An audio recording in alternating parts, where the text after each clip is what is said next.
अस्सलाम वालेकुम फ्रेंड्स, उम्मीद करता हूँ आप सब खैरियत से होंगे। आज हम मौजूद हैं अपनी एक और न्यू वीडियो के साथ।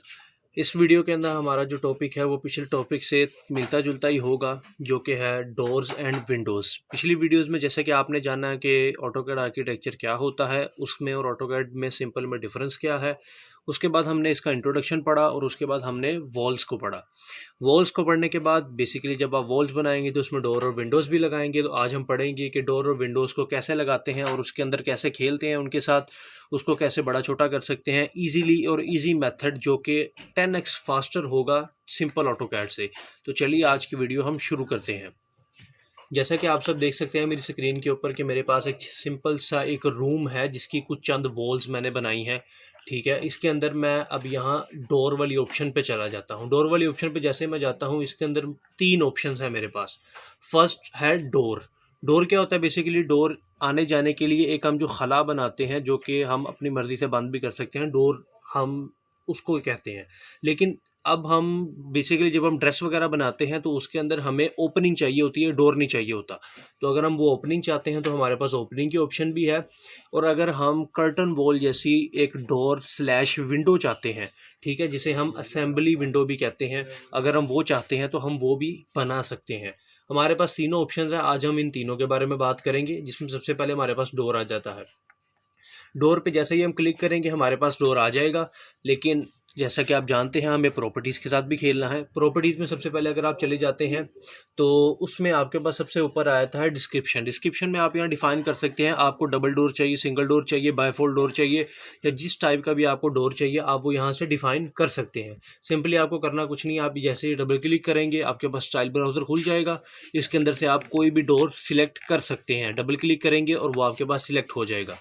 उसके बाद आप प्रॉपर्टीज़ के अंदर नीचे, जैसे कि आपने वॉल्स वाली क्लास में पढ़ा, जिन लोगों ने नहीं देखी वो जाके देख सकते हैं ताकि उन्हें अच्छे से समझ आए कि मैं प्रॉपर्टीज़ पैनल को कैसे यूज़ कर सकते हैं। इसमें सबसे पहले हमारे पास कुछ स्टैंडर्ड्स आ जाते हैं। ठीक है, ये स्टैंडर्ड्स हैं जो इस हमें ऑटोकैड ने प्रोवाइड किए हैं इस डोर के साथ, लेकिन हम इनको चेंज भी कर सकते हैं अपनी मर्ज़ी से। जैसा कि मैं इसकी विड्थ को जो है वो चेंज करना चाहूँगा, इसकी विड्थ को मैं 4 फीट कर लेता हूँ और हाइट को मैं फ़र्ज़ करें 7 फीट ही रहने देता हूँ। ठीक है, उसके बाद वो मैं मेरे से पूछ रहा है कि मैं स्विंग कितना रखना चाहता हूँ, यानी कि मैं डोर को खोलना कितना चाहता हूँ, 60 डिग्री, 45 डिग्री, 30 डिग्री या 90 डिग्री। तो मैं इसको 90 ही रहने दूंगा। उसके बाद ये लोकेशन से हमारा अभी कोई वास्ता नहीं, तो हम इसको छोड़ देंगे। उसके बाद फिर हम सिंपली वॉल के ऊपर क्लिक करेंगे और कहीं भी इस डोर को हम प्लेस कर देंगे। जैसा कि आप देख सकते हैं मेरा यहाँ डोर इजीली प्लेस हो गया है और अब मैं इसको जहाँ मर्ज़ी मूव कर सकता हूँ। मुझे कोई कटिंग करने की ज़रूरत नहीं है, मुझे डोर बनाने की ज़रूरत नहीं है। बने बनाए डोर को लगाते हुए भी हमें उसको कट करना पड़ता है, लाइंस को ट्रिम करना पड़ता है, हमें उसकी भी ज़रूरत नहीं है। बेसिकली हम सिंपली ऐसे डोर को अप्लाई कर सकते हैं। अगर आपको डबल डोर लगाना हो, आप प्रॉपर्टीज़ में जाएंगे, ब्राउज़ पे क्लिक करें, यहाँ से डबल डोर को ऐसे सिलेक्ट करें एंड यहाँ क्लिक करके आप डबल डोर को भी लगा सकते हैं। ये भी बिल्कुल सेम एज इट इज़। ये छोटा इसलिए है क्योंकि मैंने जो प्रॉपर्टीज़ में मेरी जो विड्थ थी वो 4 फीट ही थी, इस वजह से वो छोटा आया है। आप वॉल्स की तरह इनको भी स्ट्रेच करके अपनी मर्ज़ी जितना बड़ा कर सकते हैं। जैसा कि इसको मैं यहाँ से 4 फीट कर देता हूँ, ये 4 फीट का डोर हो गया। अब मैं इसको बढ़ा के 8 फीट कर देता हूँ तो ये 8 फीट का डोर हो गया। तो इसी तरह आप इस डोर को अपनी मर्ज़ी से कस्टमाइज़ कर सकते हैं। अंदर की तरफ, बाहर की तरफ आपको कोई ज़्यादा मेहनत या मुशक्क़त की ज़रूरत नहीं है। आपको ज़्यादा खपना नहीं पड़ता इन चीज़ों के ऊपर कि डोर बनाओ, फिर डबल डोर बनाना हो उसको अलहदा इंपोर्ट करो, उसके ब्लॉक को फिर ट्रिम करो, जगह बनाओ, फिर उसको लगाओ। उन सब चीज़ों से आपकी जान छूट जाती है। उसके बाद हम आगे आ जाते हैं ओपनिंग पे। ओपनिंग बेसिकली एक खुली जगह जहाँ से आप क्रॉस कर सकें। तो ओपनिंग पे जैसे ही हम क्लिक करते हैं और यहाँ वॉल पे क्लिक करते हैं तो हमारे पास ओपनिंग लग जाती है। आप ओपनिंग को भी प्रॉपर्टीज़ में से सेट कर सकते हैं, लेकिन आप जहाँ से मर्ज़ी सेट करें, आपने अपनी मर्ज़ी के मुताबिक साइज़ देने होते हैं। जैसे कि मैं ओपनिंग का साइज़ देना चाहता हूँ 3 फीट, मैं इसको सिलेक्ट करता हूँ और ये ऑलरेडी 3 फीट है तो हम इसको 4 फीट कर लेते हैं। ये हमारे पास 4 फीट की ओपनिंग आ गई। अब आप कह रहे होंगे ये कैसी ओपनिंग आई? तो अगर मैं आपको 3D में जाके दिखाऊं, यहाँ क्लिक करते हैं हम, तो ये 3D के अंदर आप देख सकते हैं ये हमारे पास एक ओपनिंग आ गई है। और अगर मैं इधर जाऊं तो ये देख सकते हैं हमारे पास डबल डोर है और ये सिंगल डोर है। ये हमारे पास बेसिकली हमारा 2D ड्राइंग्स ऑटोमेटिकली 3D में कन्वर्ट हो जाती हैं। मैंने आपको पहले भी क्लास में बताया हुआ कि ये 3D में ऑटोमेटिकली कन्वर्ट हो जाती हैं, तो हमें वो मेहनत करने की ज़रूरत नहीं पड़ेगी फजूल की, कि अगर हमने इसी DWG फाइल को किसी 3D सॉफ्टवेयर में लेके जाना हो तो वो ईजिली हमारे साथ वर्क करेगी, हमें उसकी भी ज़रूरत नहीं पड़ेगी उसके अंदर जाके मॉडलिंग करने की। इसके बाद हम आ जाते हैं विंडो के ऊपर। विंडो के अंदर हमारे पास दो ऑप्शंस होती हैं, number 1 window, number 2 corner window. अब कॉर्नर विंडो आपको खुद पता होगा, कॉर्नर विंडो के ब्लॉक्स बनाना भी मुश्किल होता है, कॉर्नर विंडो लगाना भी मुश्किल होता है। तो इसलिए हम बेसिकली यहाँ हमारे पास ऑप्शन है बाकायदा कि हम सिर्फ एक क्लिक के अंदर कॉर्नर विंडो लगा सकते हैं और उसको कस्टमाइज़ कर सकते हैं अपनी मर्ज़ी से कि वो कितनी बड़े कितनी कम हो। हम सबसे पहले विंडो पे बात कर लेते हैं। विंडो पे जैसे ही हम जाएंगे तो हम क्लिक करके विंडो को लगा सकते हैं। विंडो का भी सेम डोर जैसा ही काम है। विंडो पे जैसे ही आप क्लिक करेंगे प्रॉपर्टी पैनल में जाएंगे, आपके पास ऊपर डिस्क्रिप्शन है, डिस्क्रिप्शन के अंदर जाके आप इसका स्टाइल चेंज कर सकते हैं, अपनी मर्ज़ी का स्टाइल रख सकते हैं। यहाँ बहुत सारे स्टाइल हैं, अगर मैं इसको बड़ा कर लूँ तो आप ये देख सकते हैं यहाँ काफ़ी स्टाइल्स हैं। आप किसी भी स्टाइल की विंडो यहाँ से अपने इसके अंदर इंपोर्ट कर सकते हैं। जैसे कि मैंने यहाँ बे विंडो सेलेक्ट की है तो मैं इसको यहाँ प्लेस कर देता हूँ और मैं इन सब विंडोज़ को भी अपनी मर्ज़ी से छोटा बड़ा कर सकता हूँ।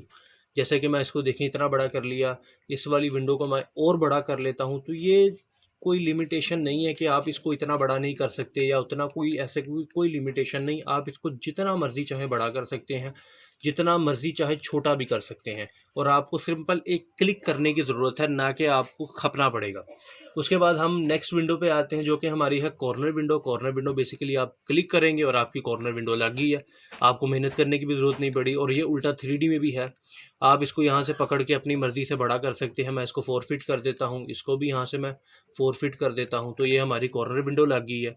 अगर मैं वापस आपको 3D में जाके इसका एक व्यू दूँ कि ये कैसी लग रही है, तो आप ये देख सकते हैं कि ये एक कॉर्नर विंडो है प्रॉपर। कोई इसमें ऐसी चीज़ नहीं है कि जो कॉर्नर विंडो की तरह की ना लग रही हो आपको, ये कॉर्नर विंडो ही है। उसके बाद हमारे पास एक डोर में ऑप्शन रह गई थी, this is called assembly, window assembly, door assembly, आप कुछ भी इसे कह सकते हैं। जैसे ही आप इसको सिलेक्ट करते हैं, आप इसकी भी डिस्क्रिप्शन दे सकते हैं, आप इसकी फेस देख सकते हैं, ये नज़र कैसे आती है। ये बेसिकली कर्टन वॉल का ही काम करती है। अगर आपने कर्टन वॉल अप्लाई करनी हो दीवारों के अंदर तो तब ये काम आ जाएगी आपके और काफ़ी हद तक अच्छे से काम आती है। आप यहाँ देख सकते हैं, यहाँ इसके सब कुछ मेंशन्ड है कि विड्थ क्या होती है, हाइट क्या होती है। आप उन सब चीज़ों को अपनी मर्ज़ी से छेड़ सकते हैं। मैं जैसे ही यहाँ क्लिक करता हूँ और इसे अप्लाई करता हूँ, आप ये देख सकते हैं कर्टन वॉल की तरह ही ये शो होती है। जैसे हम कर्टन वॉल डिज़ाइन करते हैं उसी तरह कर्टन वॉल की तरह पूरे हमें बीच में जो है एलुमिनियम के रोड्स नज़र आ रहे हैं। उसके अलावा बीच में हमें यहाँ ग्लास नज़र आ रहा है। अगर मैं इसको भी 3D में लेके जाके दिखाऊँ तो आप ये देख सकते हैं कि ये बिल्कुल एक सिंपल जो है विंडो की तरह ही रिएक्ट करता है, but this is a door, basically this is a sliding door एक तरह से। तो ये भी आप यूज़ कर सकते हैं अपने कामों के अंदर। और इन सब डोर्स और विंडोज़ को बनाने के लिए आपको सिंपल ऑटोकैड के अंदर बहुत ज़्यादा मेहनत और बहुत ज़्यादा मुशक्क़त करनी पड़ती है, जबकि इसके अंदर आप देख सकते हैं आप 1-2 क्लिक्स के अंदर ही ये सब कुछ कर सकते हैं। तो दोस्तों आज की ये थी हमारी वीडियो। इस वीडियो के अंदर हमने आज पढ़ा कि हम डोर और विंडोज़ को आसानी से कैसे लगा सकते हैं और कैसे उनको कस्टमाइज़ कर सकते हैं अपने मुताबिक, यानी कि अपने मुताबिक, यानी कि जिस टाइप का आपको कोई भी चीज़ चाहिए हो, जितनी बड़ी जितनी छोटी आपको चाहिए होती है, आप उस हिसाब से इसको कर सकते हैं।